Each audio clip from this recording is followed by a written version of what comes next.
So now, as we enter into Shabbat, we recall that the meaning of Shabbat and its origins is to stop, to pause, to not do. And so as we sing this nigun, this melody, keep in mind that its goal is to get us beyond thinking and doing and acting into a place of being and breathing and connecting to each other. So as you feel comfortable, please join me. Bim bam, bim bim bim bam, bim bim bim bim bam, bim bam, bim bim bim bim bim bim bim bam. Shabbat shalom, Shabbat shalom, Shabbat Shabbat Shabbat Shabbat shalom, Shabbat shalom. Shabbat shalom, Shabbat Shabbat Shabbat Shabbat shalom, Shabbat Shabbat Shabbat Shabbat shalom, Shabbat Shabbat Shabbat Shabbat shalom, Shabbat shalom, Shabbat shalom, Shabbat Shabbat Shabbat Shabbat shalom. Bim bam, bim bim bim bam, bim bim bim bim bim bam, and just hum.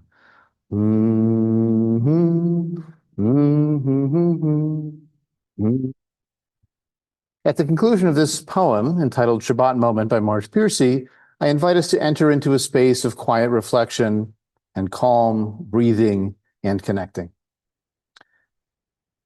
A scarf trailing over the lilac sunset, fair weather clouds, cirrus uncinus, silk chiffon. Twilight softens the air, whispering, "Come, lie down with me." Untie the knots of the will. Loosen your clenched grip, barren hills of bone. Here, no edges to hone, only the palm fallen open as a rose about to toss its petals. What you have made, what you have spoiled, let go. Let twilight empty the crowded rooms, quiet the jostling colors to hues of swirling water, pearls of fog. This is the time for letting go, like a released balloon dwindling. Tilt your neck and let your face open to the sky like a pond catching light, drinking the darkness.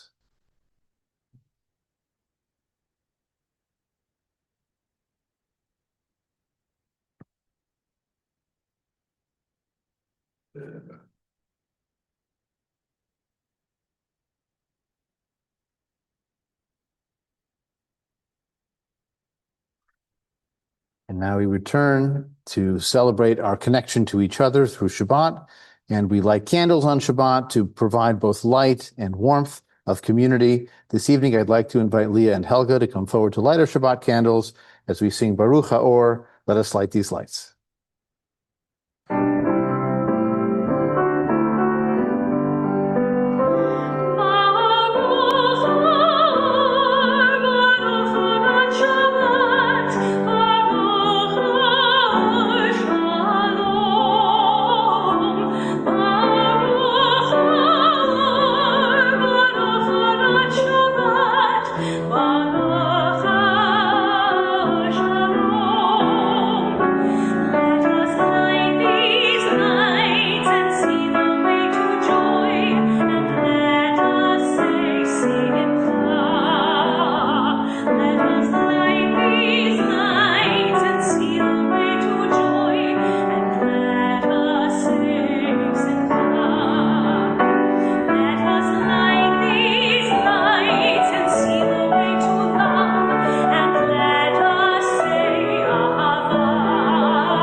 Our connections to each other are also connections to the world around us.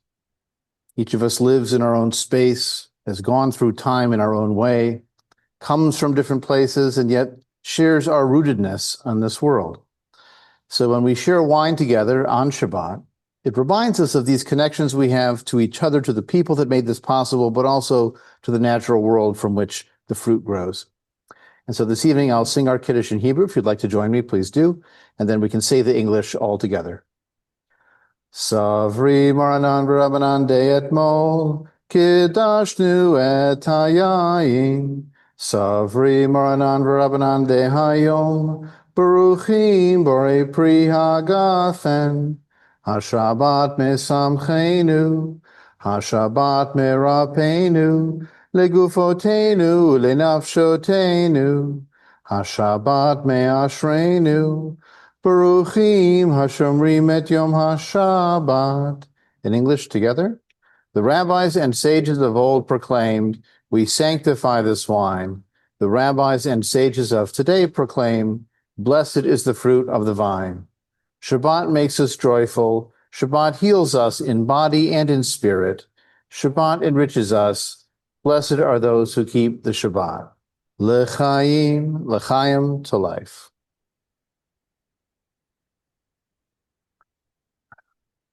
And now I invite you to join me in singing a song that celebrates being together, Hine Matov. Hine Matov u'manayim, shevet achim gam yachad. Hine Matov u'manayim, shevet achim gam yachad. Hine Matov, shevet achim gam yachad. Hine Matov, shevet achim gam yachad. Hine Matov u'manayim, shevet achim gam yachad. Hine Matov u'manayim, shevet achim gam yachad.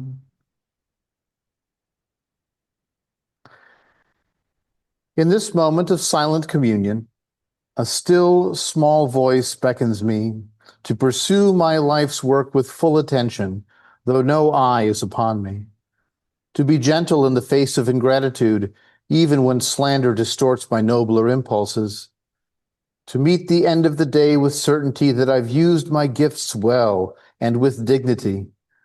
Oh, let me become ever braver, facing life's trials with distinction.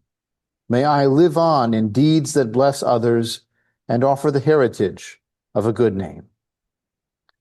If you're comfortable standing, could I ask you to stand for just a moment? This week, we marked the funeral of Larry Deutsch, who was a longtime member of Kol Hadash and our predecessor congregation as well. And we also mark the anniversaries of the deaths or the yahrzeits of several members of our community and members of the families of our community.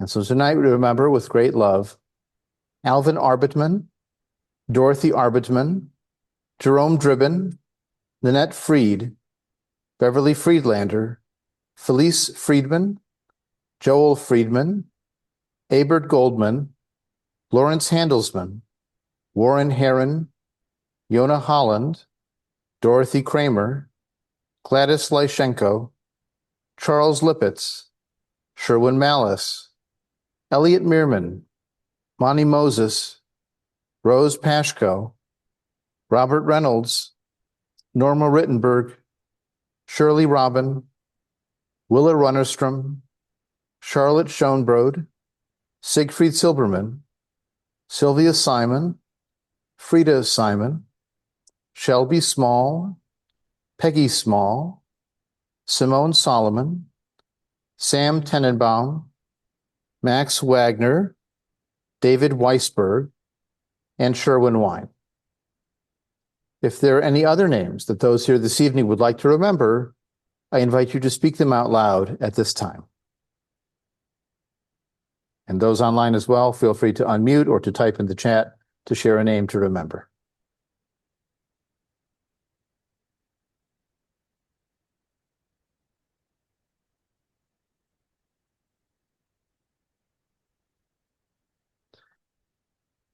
This moment of silent tribute is a signal of our love for our family and for those in our community facing loss and trying to find comfort in the power of memory. I invite you to be seated as we hear the words Zecher Tzadik Livracha, the memory of good people, sung.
And now I'd like to invite David Hirsch to come forward and let you know of some upcoming events in the congregation.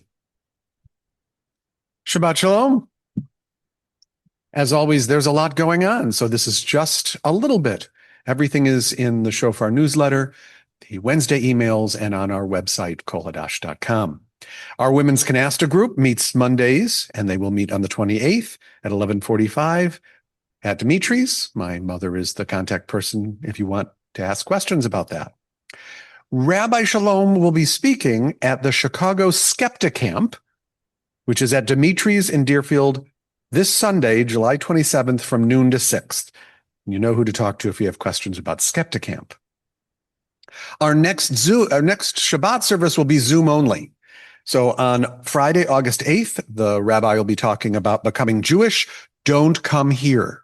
Just turn on your Zoom. We will all be up on the screen. On Sunday, August 10th at 2 p.m., we're doing a Beth Or Kol Hadash, the Rabbi Dan Years reunion. So come and see folks you may not have seen for a while. Rabbi Dan will be there. We are also going to celebrate his 90th birthday. So it'll be a wonderful event. You should have received an Evite. If you haven't responded to that and are coming, let us know. It's helpful to know how many people are coming. I have been making this pitch, and I want to continue to suggest that you might enjoy Kol Hadash even more if you join a committee. We have lots of wonderful committees. We have the Values and Action Committee, the Finance Committee, our Connections Committee designed to help us both find new members and stay connected to the members already, and of course, the wonderful Development Committee and our Steering Committee. So if you'd like to, you can talk to me, you can talk to Irene. We really have an active and wonderful, and William is our secretary. So we have a lot of active, wonderful committees, and it's really a lot of fun, and it's not a lot of time or effort, but it's a lot of payoff. So join us. Our next in-person adult Shabbat will be Friday, August 15th. The rabbi will be appropriately talking about creating community. Our two book clubs are meeting in August. The Science Fiction Book Club is reading The City and the Stars by Arthur C. Clarke, a classic science fiction novel, on Tuesday the 19th, 7:30 on Zoom. The Nonfiction Book Club is reading something by an author the rabbi has talked about quite a bit. They're reading The Anxious Generation by Jonathan Haidt. We've talked about The Righteous Mind quite a bit. This is his more recent book. They're meeting on Thursday the 21st at 7:30 on Zoom. Thank you to Leah and Helga. We will enjoy a wonderful oneg afterwards. They are going fast, but we still have a few onegs left. If you haven't claimed your oneg, it's time to do so. We need your help. And so come join us. You know how this works. It's not a lot of work, and it's really very lovely. So again, everything is on the Wednesday emails in the Kol Hadash newsletter, the Shofar, and at kolhadash.com. So again, Shabbat Shalom, and back to Adam. Thank you, David. To my right is our congregational menorah. As many of you know, the Unitarian Church has a tradition of lighting candles of joys and concerns.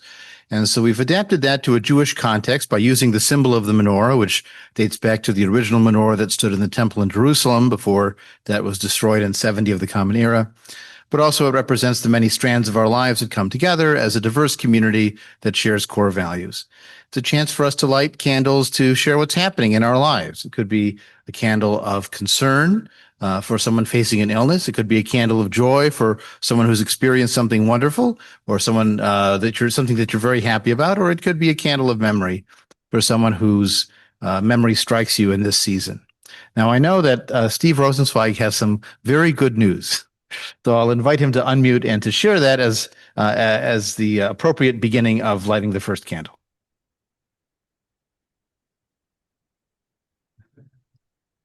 Steve, you have to unmute before you talk. It's only been 5 years. Okay.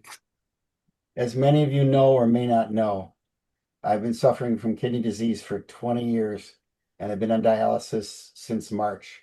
This Sunday morning at 1 o'clock in the morning, I got a call from Northwestern. They had a kidney, and it was put in at 10 o'clock, 10:30 in the morning Sunday, while we were closing on a house. While we were moving, Judy is an absolute gem. She's the most wonderful person I've ever met in my life. I've given her a hard time only because I'm on prednisone and I'm up and down. I got a kidney. My life is now out here somewhere, not here anymore. As many of you know, I've been doing that. I am feeling incredible. I only wish that friends here who are going through the same thing get their kidney as soon as possible. It was serendipitous. The gentleman, I thank him immensely. He passed away from heart failure, and they kept him, his brain was dead, but they can keep the body alive. I basically got a live kidney that was pumping when they took it out. Look at her beaming. Look at her beaming. She's my life, and I'm ready to cry again. It's been absolutely amazing. Thank you all for your good wishes. I really thank you. Time. Judy also wanted to recognize. I saw that Judy also wanted to recognize the donor who made this donation possible. So that it's a double candle for that.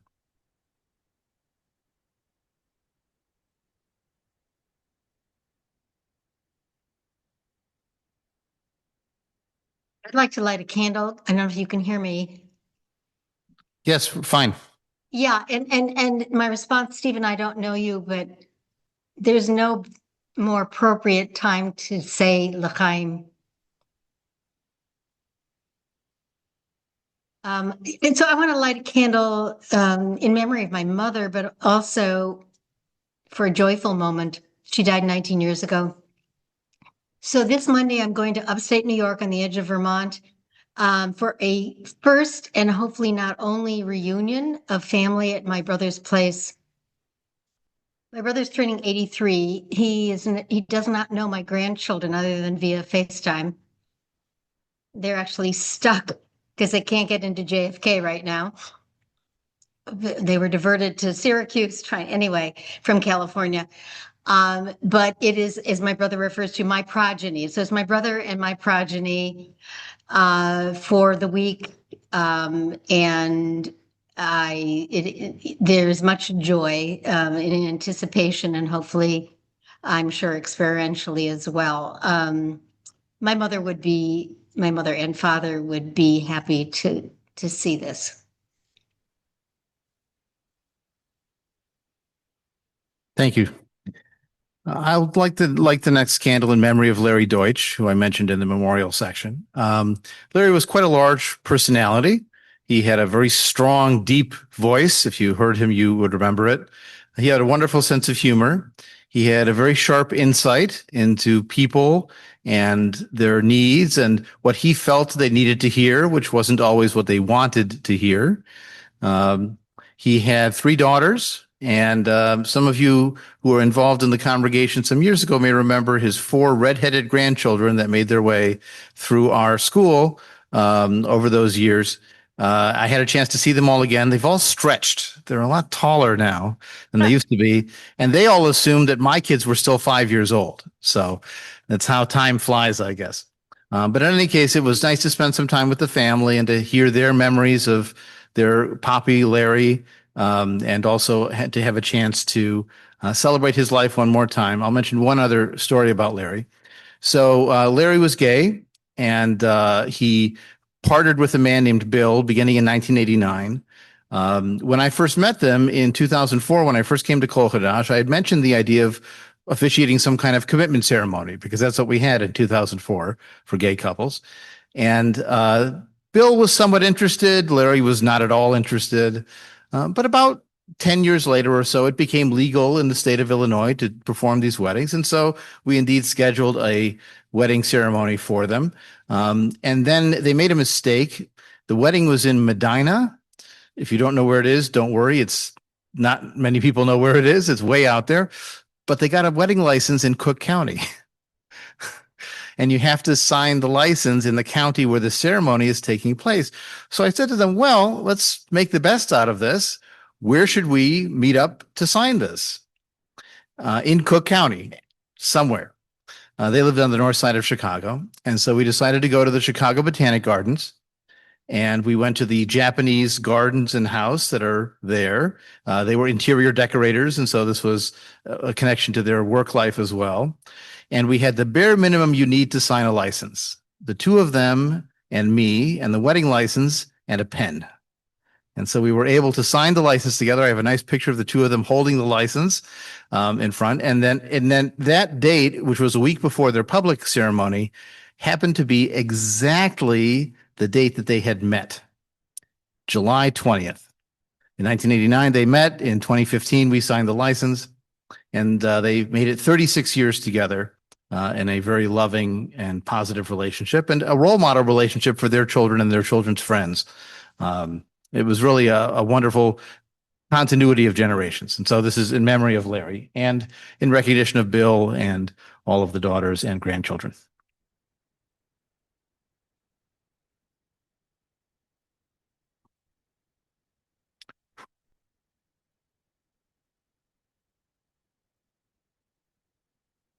The Ron and then Cindy and then Fortune.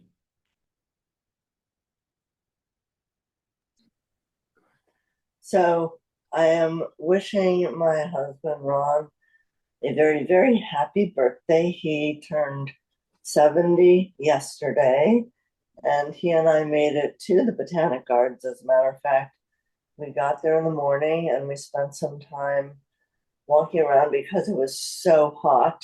We spent some time in the greenhouses because it really wasn't a day for wandering around outside, but it was still wonderful to be there. And it's such a beautiful place.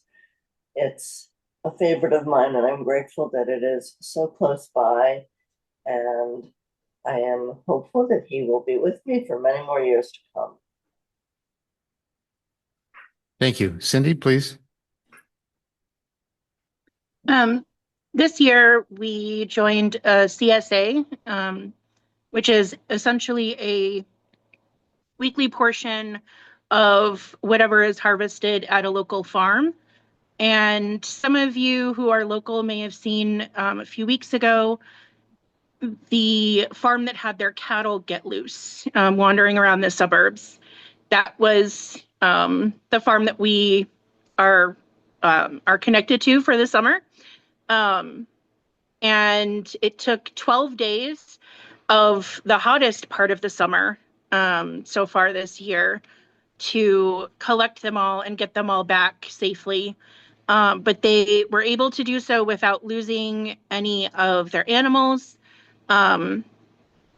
Really a result of the community coming together in a really big way. Strangers, retired farmers, people with drone cameras that, had infrared sensors and could come and hunt for cattle in the middle of cornfields. It was quite a production. And so it really has kind of impressed on me the gratitude that I have for the people who work so hard to produce our food.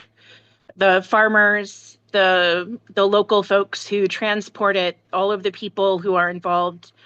And so today I'd like to light a candle of gratitude for those who work in that industry, and also with that one of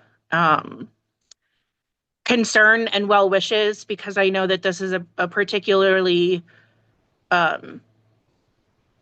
difficult time for a lot of migrant workers, a lot of people who typically have spent their time harvesting and working in our farms and providing our food. So concern and gratitude and all of that for our farming industry.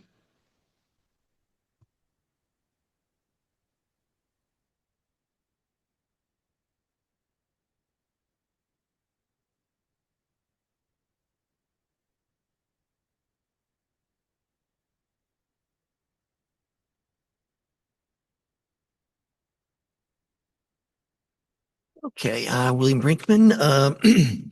This week was my mother's birthday, and I was planning on giving her a call, and and then she left me a message saying, call back in about an hour. Then about an hour later, I find out that she and my stepfather were involved in a car accident.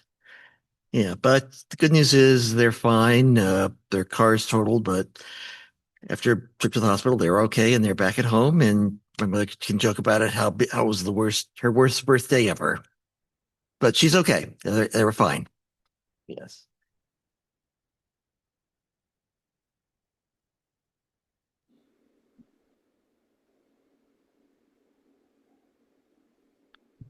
Anyone else with something to share, either here or online? Yes, Irene, please. Yes, I would like to acknowledge the yahrzeit of my parents who passed away years ago. My father, Alvin, passed away in 1987 at age 73. And my mother, Dorothy, she passed away in 2006 at the age of 87. Both wonderful, grounded parents who did everything they could to raise two children and several grandchildren, and I miss them every day. Thank you for sharing. Thanks to all of you for providing this light of inspiration and connection. Imagine you lived 10,000 years ago. What would be the best method to measure the passage of time? You could just count all day long, but that probably doesn't work. You could designate one member of the clan who's the counter, who has to do it all, but that wouldn't work. The hourglass has not been invented. And how big of a glass would you need for a day? Maybe you start with a day. The sun disappears, the sun reappears. It happens every day. It, in fact, is a day. You might tell myths like the sun god Helios that rides his chariot across the sky and at night resets from west to east, so he's on the east side again every day. Now, how do we count the days today?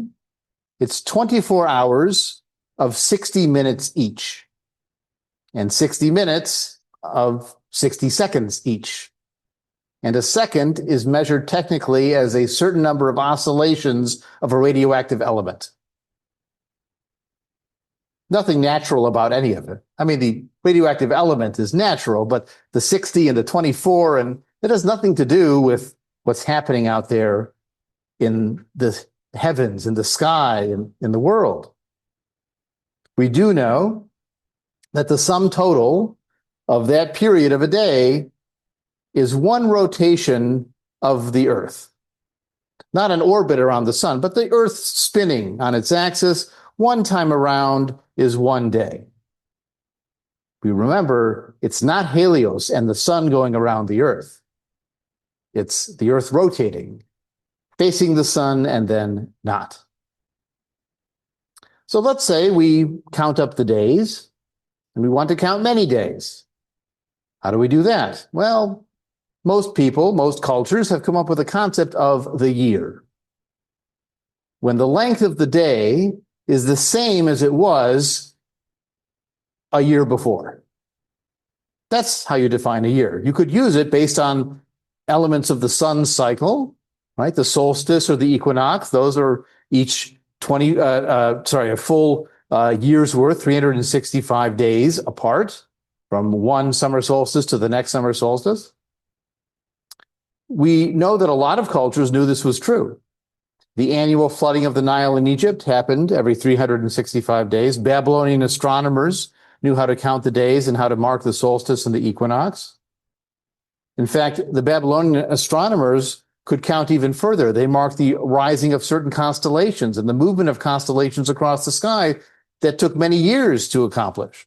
In fact, some astronomers even today use the Babylonian observations as the starting point for marking the cycle of those seasons, but that's many years together. For counting just 1 year, we can use the sun and the length of the day.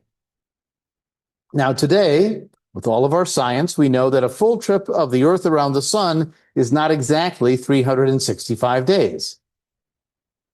It's 365.256 days. If it was just 0.25, that would make the calendar easy, right? You just have a leap year every 4 years, but it's 0.256. If you count up enough years, that 0.006 is going to add up to something. So the calendar that we use today, called the Gregorian calendar, is actually a leap year every 4 years, unless the year is divisible by 100, in which case it's not a leap year. Unless that number is also divisible by 400, then it is a leap year again. So 1900 was not a leap year, but 2000 was a leap year because of the 400 rule. And that's kept us more or less on target with that 365.256. But in both cases of these measurements, the day and the year, we are long past looking up at the sky, looking up to the sun to figure out when we are. We look down at a watch. We look down at our phone at a little icon in the corner of the screen. That tells us when we are. Now, there is another bright celestial orb in the sky. It's there 24 hours a day, even if we can't see it when the sun is out. And then it disappears. And it gradually comes back into view every 29 to 30 days. Of course, it's always there in full, but we can only see parts of it because we, the Earth, block some of the light coming to it. It's the moon. It used to be very important in human culture and in Jewish culture. It helped to define time between the day and the year, and it could define moments and possibilities as it grew and declined. As I mentioned earlier, tonight is actually a Jewish holiday. It's called Rosh Chodesh Av, the beginning of the month of Av. You know that the moon is important in the Jewish calendar because days begin at night. Hanukkah begins at night, Rosh Hashanah begins at night, Passover begins at night, because that's when the moon begins to come out. Of course, it's odd that we have no universal start point for a day. Does a day start when you see two stars at night? Does a day start at midnight? What does that have to do with anything? Does it start at dawn? You could count your days from dawns. Any number of possibilities. But the moon was important for Jewish culture and counting, and that's why we mark the beginning of the month as an important time. Now, what did and what does the moon mean for humanity today? In the prehistoric and ancient world, where the only light on earth was fire that we tended for ourselves, like these candles, the bright light of a full moon would make the world look different. Today we have street lights and house lights and city lights and our cell phone flashlight. It's made the moon a pale imitation of what it used to be in our lives. I'm interested to ask you, have you ever been far away from civilization, such that you've experienced just moonlight, just moon shadows? What looked different to you about the world when you saw it just by the light of the moon and no other light? If anyone wants to share, I'll repeat what's said into the microphone so people online can hear as well. Yeah, go ahead. So the examples are going camping or traveling to Iceland. If you were there during the summer, it's daylight almost all the time. You almost miss the moonlight, but you're certainly feeling part of that cosmic experience. And then if you're there in the wintertime when it's night almost all the time, then the moon's presence becomes very important. Anyone else have a memory of moonlight experience? Sure. So if you're out in northern Wisconsin, a very rural area, and you go outside when the moon is out before the stars have really come out, and that's really the only light you see, you almost feel closer to the earth, closer to the natural world by experiencing just the moon in that setting. What about the opposite? Have you ever been away from civilization and there's no moon? And it's a cloudy night and there's no sky and it's as dark as the world can be? Yes, Ed. Under those conditions. Yeah. Ed was describing, he has a place in Wisconsin just a couple of hours north. Don't have to go very far to get away from the lights, but in the middle of the night when it's dark with no lights in the sky, no moon, no stars, simply being on an empty road is a leap of faith that there isn't a car without lights on or a motorcycle running silently. Of course, electric cars are even worse in that respect because you don't get the engine noise. And it's sometimes darkness is scary, or maybe Wisconsin is scary. It depends on which lesson we want to take from this. Now, we know that the moon still has an impact in the world in which we live. It continues to influence the tides, right? Draws the water closer to shore and then allows it to recede. And for those who still work in maritime activities, fishing, shipping, sailing, they know the moon. And knowing the moon cycle for the tide cycle is still important to them. And those activities provide us with entertainment, with sustenance, with material goods. If there were no shipping, that would be a disaster. But most of the time, for the vast majority of us in first world countries, the tides are interesting, but they're not seen as essential. So you take your boat out next weekend instead of this weekend. Your sandcastle didn't survive to the next day. Well, it doesn't seem to be a core part of who we are. In fact, here's a map of the moon phases through a particular calendar year. And you'll see how it has nothing to do with the beginning of the month or the end of the month. There's no particular date. You can see it doesn't really fully line up because the new moon and the full moon are shifting around through the calendar that we use in the general, secular world. And sometimes you'll even have two full moons in one month, what's colloquially called a blue moon, because the moon is not really relevant to the counting of time anymore in the world in which we live. Now, for a long time, the moon didn't just have practical significance, it also had emotional significance. It was something to aspire to. In Greek mythology, the moon was referred to by the goddess, or the Titan actually, Selene. In Roman mythology, her name was Luna. Makes sense? Luna, or Selene, also drove a chariot across the sky, just opposite to her brother Helios. We think of the words, shoot for the moon, right? And we did. We had a moonshot. We tried to get to the moon in person.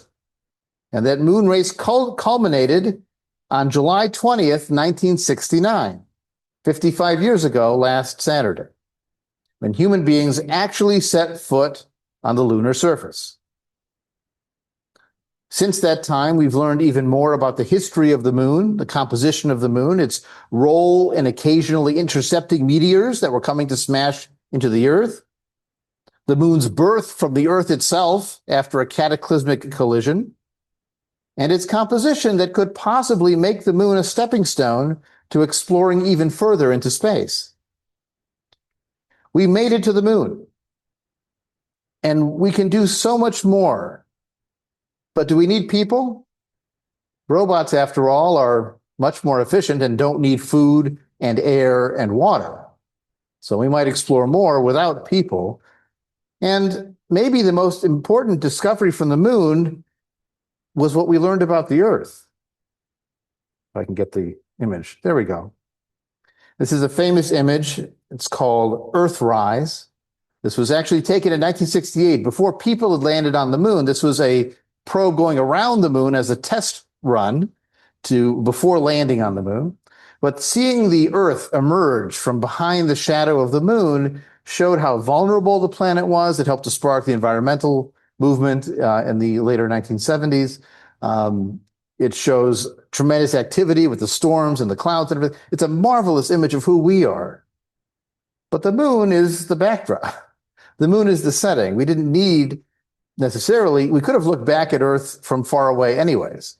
The moon just happened to be where we were. It was a renewed perspective on the Earth with the moon in the background. So let me ask you, today, would you say that the moon is important to humanity? If so, why? Here you go. NASA and China are in the middle of a space race to get to the moon, send people back to the moon. So in a sense, it is important. And there's talk about mining on the moon for helium-3 to use for fusion reactors. Right. So that would again be that launch forward, David, if you wouldn't mind. Thank you.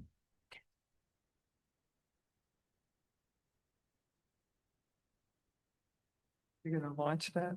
So it's also, of course, it controls the tides of the oceans. And so very important for that. Right. We need it, but do we notice it? Well, Maybe not that often. but if we're manning a ship, or, obviously that's important to know. And we get a lot of products on ships, et cetera. Mm-hmm.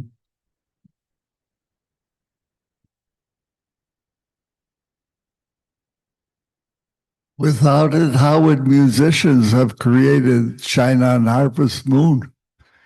There's a lot of songs about it for sure. Inspiration. Yes. Yes. One last one. The calendars, the lunar calendar, which is the Hebrew and the Arabic calendar, versus the solar calendar. The Persians use a solar calendar. So for those cultures that do, Jeremy, please, for those cultures that do use the moon, it's still relevant. We'll talk about one of them in Jewish culture in just a moment. Without the moon, we would not have lunatics. Well, you see the connection linguistically anyways. Loonies. Yes. Well, the other thing I'll point out, of course, when we turn to cultures that do value the moon, is there was a long time debate in Jewish life, I've mentioned before, about which was more important, the sun or the moon. And the answer the Jewish culture provided was that the moon was more important because the sun is out when it's light out, but the moon is out when it's dark and you need it. So the moon must be the more important object. Of course, the irony in that joke is that the light of the moon is the light of the sun. It's the sun reflecting off the moon. That's why we get the shadow. That's us blocking that sunlight. Now, there are other Jewish moon connections. You might not have known that there is actually a crater on the moon, which is named Rabbi Levi, after a 14th century Rabbi Levi ben Gershon, or Gersonides in his Arabic name, who was an early astronomer, among other things. So he discovered this crater and they named it after him. But Jewish connections with the moon are much deeper and older than Rabbi Gersonides in the 1300s. For the Jewish calendar, the moon was very important for telling time, and maybe even more important than the sun in that respect, because Jews didn't really mark the equinox and the solstice, but they did mark the new moons. And the Jews were not the only people in the Middle East marking new moons and full moons and new moons and full moons. They used this concept of this intermediate time between the day and the year that ultimately we call in English the month or the month, which is where it comes from. The Babylonian calendar had a moment in each month that they called Shabbatum. Shabbatum was when the full moon was out, and it was thought to be dangerous to work or to leave one's house. Does this sound at all familiar? Something from Jewish life called Shabbat? Now, the Hebrew Bible's calendar of Jewish observances includes special sacrifices and prayers for the new moon.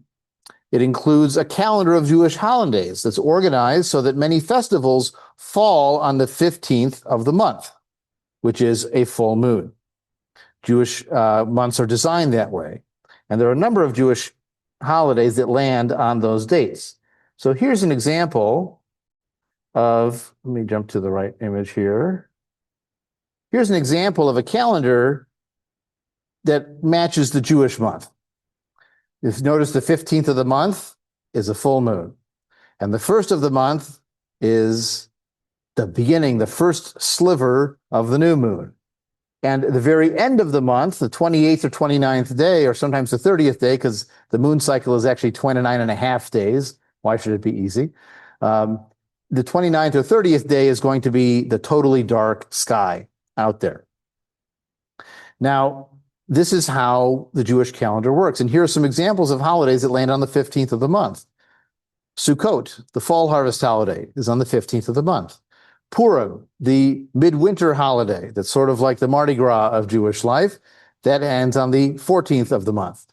Passover is on the 15th of the month. Tu B'Shvat is on the 15th of the month. Tu B'Av is on the 15th. So there's all these holidays marked on the 15th of the month. It's not a coincidence that it happens to also be a full moon. Even Hanukkah is a moon festival if you think about it correctly. Now, we call Hanukkah a celebration of light. In fact, on the menorah, the center candle is called the shamash, the sun. It has a clear connection to that. But it's also a celebration of celestial darkness. Now, in a month of 29 to 30 days following the moon cycle that you can see, which are the darkest nights? It'd be when there's limited moon, right? Well, Hanukkah does not start on the 15th of the month. Hanukkah starts on the 25th of Kislev, which is the month closest to the winter solstice. So the 25th of that month, what we would call December/January, the 25th of that month is going to be the darkest nights, you see? And then it begins to get bright again by the end. There's the 25th of the first, 26, 27, 28, 29, 30, 1, 2, 3. By the third night, by the last night of Hanukkah, that moon is returning. So these are not just dark nights, they are the longest, darkest nights of the year. You could call Hanukkah a festival of darkness as much as it is a festival of light. But that's because of the connection to the moon cycle. Now, that Jewish connection with the moon is also based on nature. 2,000 years ago, the new moon was decided by the observation of the new moon. Someone had to see it. And then they reported to the Sanhedrin, the rabbinic court, based on witnesses. The Hebrew word for a month is Chodesh. The Hebrew word for new, like new voice, is Hadash. So Chodesh, Hadash, they're obviously connected, right? It's the new moon, the new month. And this brings back one of my favorite paradoxes in Jewish law. I think I might have talked about this at a High Holiday sermon recently. Because it's 29 or 30 days, you need this observation to decide. And what if you had a witness who claimed they saw the moon, but the witness turned 13 years old on the first day of the next month? Well, if they were correct and saw the moon, then it was the first day of the month. They're 13 years old. They're a valid witness. But if they were wrong and they didn't really see the moon, then it's the 29th or the 30th of the month before, and they're not a valid witness. It's this paradox of Jewish law of whether the person is a valid witness or not, based on whether they actually saw the moon or not. There's a Jewish tradition called Kiddush HaLevana, the sanctifying of the white thing. Think of the moon. Of going out on a clear night after the new moon has appeared to bless the new moon. You can do it anytime within the first week and a half or so of that. So you wait for a clear night to happen because you don't want to bless it when you can't see it. And you go out and you say a special blessing for the moon. Technically, you're blessing the god who makes the moon happen, but that's how it often works in Jewish life. And there's even a tradition of a special letter size, like a font, called Kiddush HaLevanah letters, which are extra big, so you can see them in the dark. And it actually works. If you have something printed big, it's a lot easier to see in the dark than something small. Now, there is one more Jewish connection with the moon to highlight, and that is this appearance of the new moon, Rosh Chodesh, has also traditionally been identified with women. I don't think it's an accident that even in Roman mythology or Greek mythology, Selene, Luna, was a woman, a female god, a goddess, because the moon has often been connected to women. The connection between biological women and the moon cycle works on multiple levels. Obviously, you have the menstrual cycle, as I've been told, is on average 27 to 29 days with some variation. And also, one could describe the moon as becoming pregnant and growing and growing, and then gradually shrinking back down again and again, and then the next cycle happens. In traditional Jewish observances, you had additional synagogue blessings and prayers, reciting the text describing the sacrifices that were held in Jerusalem when the temple stood. But there was a custom, not a law, but a custom that women didn't have to work on Rosh Chodesh. So they got one day off at the beginning of the month. In recent times, as Jewish feminists have been looking back into Jewish tradition, trying to find ways to reclaim the value of women in Jewish life, they've connected with Rosh Chodesh as an observance specifically attached to women, and again with those associations that I mentioned with biological women at least. They have felt a strong connection to this concept of Rosh Chodesh and have re-enlivened it with Jewish feminist observances and meditation retreats and nature events and so on. So the question I have for you is, should we as a humanistic Jewish congregation reclaim some of these Rosh Chodesh observances specifically for humanistic Jewish women? Or is it too biologically essentialist to tie it to the monthly menstrual cycle, which many young women don't have and older women don't have and some women never have? And is it too simplistic to do it that way? And more broadly, are we okay with gender-specific programs and rituals? Or do we strive for neutrality and inclusion and equality so every program is open to everybody?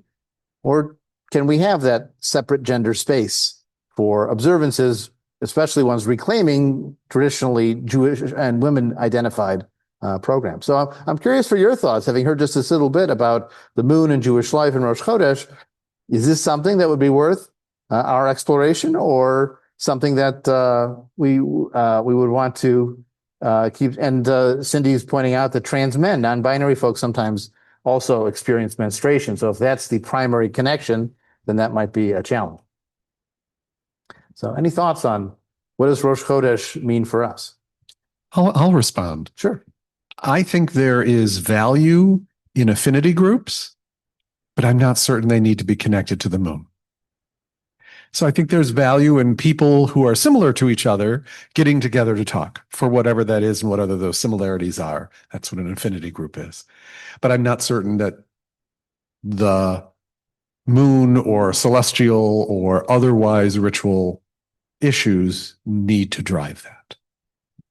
Okay. Any other thoughts? I'll do it this way.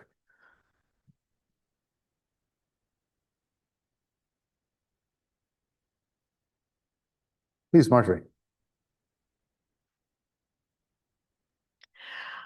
I would take the opposite point of view. I would go for an inclusion type of group because men can be feminists, just like women can be feminists. And men and women can understand similar issues, and I think benefit from bringing their points of view to different kinds of questions and issues.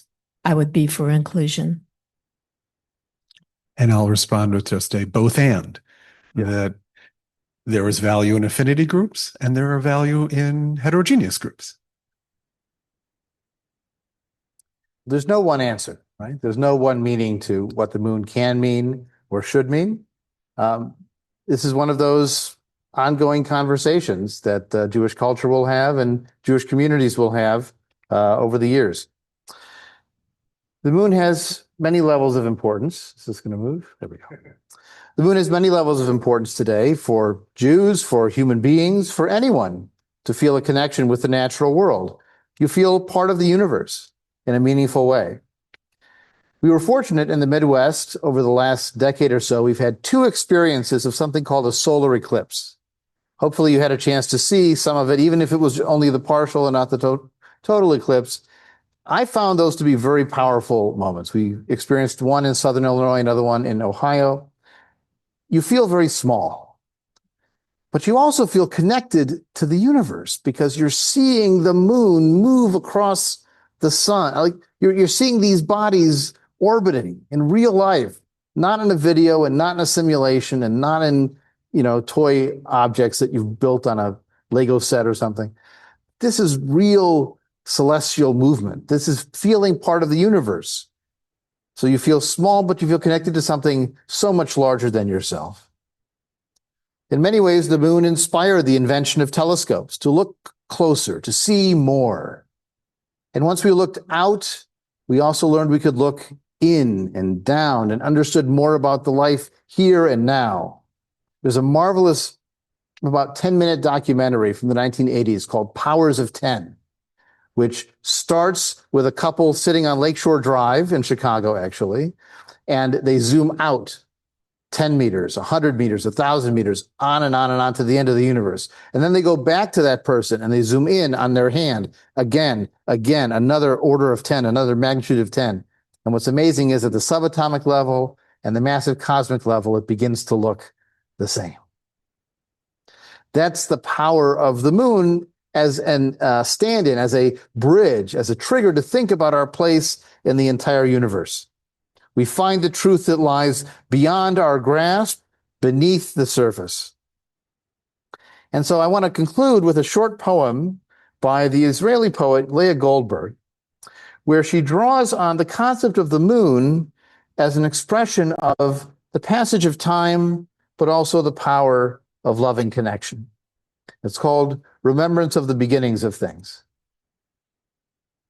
We shall remember the wheat stalk in the greenness of her youth, the time she stood erect with head to heaven. Thin was her blade, but straight and proud. And now bent is her head to the ground, for heavy is the gold of her ripeness, the crown of her full pregnancy. Beautiful are her seasons. We shall remember the tree in the middle of his spring. His blossoms were white and pink. Trembling sunbeams glimmered in him on the branch, and the sweet resin dropped to earth like the bride's tears on the day of her heart's joy. Now he stands in the abundance of his apples, carrying his beautiful burden motionless, knowing the spring of things to come. We shall surely remember these things in the change of the year's circuit and in the passage of day and night, how the moon was fragile and very full, then round and died, yet its youth would be renewed.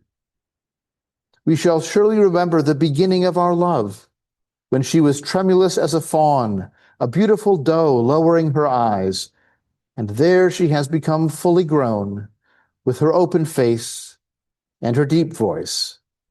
Beautiful are her seasons. Hope you enjoyed this cosmic journey through the moon and back. There's even a wonderful kids story these days called To the Moon and Back, or To the Moon and Beyond. So this is one of those symbols that will continue to resonate in Jewish life and in the human experience. So for our closing song, we have a song that celebrates what we aspire to as a community and as individuals, hoping to bring peace to the world. And if our connection to feeling part of the universe inspires us to do that, then all the better to look up at the moon and then take action from there. So I invite you to join me as we sing Hevenu Shalom Aleichem. Hevenu Shalom Aleichem. Hevenu Shalom Aleichem. Avinu Shalom Aleichem. Avinu Shalom, Shalom, Shalom Aleichem. Avinu Shalom Aleichem. Avinu Shalom Aleichem. Avinu Shalom Aleichem. Avenu Shalom, Shalom, Shalom Aleichem. I wish you a Shabbat Shalom and invite you to wish a Shabbat Shalom to the people near you and for those online to also wish everyone a Shabbat Shalom. Shabbat shalom. Shabbat shalom. Do it again. Shabbat shalom. Shabbat shalom. Shabbat shalom, everybody. Shabbat shalom. Shabbat shalom.